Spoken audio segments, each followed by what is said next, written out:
to treat these problems seriously, to put forward policies that have been examined, analyzed, are effective, where unintended consequences are taken into account. They don't expect half-baked notions coming out of the White House. We can't afford that. I'm going to take one more question and then I'm going to turn it over to Josh. One last one. Go ahead.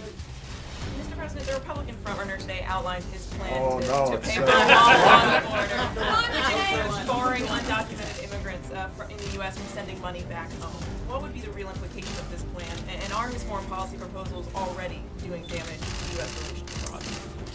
The answer to the latter question is yes. I think that I've been very clear earlier that I am getting questions constantly from foreign leaders about some of the wackier suggestions that are being made.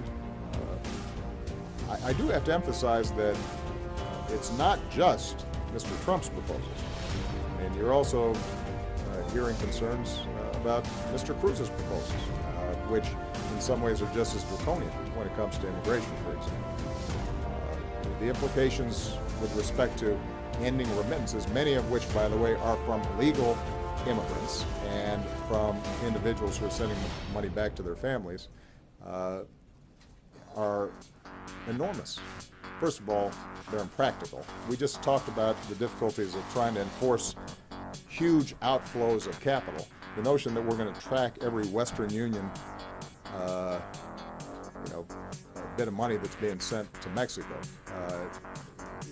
good luck with that. Then we've got the issue of the implications for the Mexican economy, which in turn, if it's collapsing, actually sends more immigrants north because they can't find jobs back in Mexico. But this is just one more example of something that is not thought through and is primarily put forward for political consumption. And as I've tried to emphasize throughout, we've got serious problems here.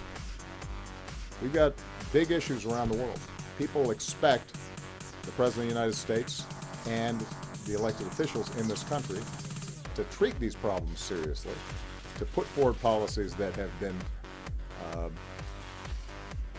examined, analyzed, are effective, where unintended consequences are taken into account. They don't expect half-baked notions coming out of the White House. We can't afford that.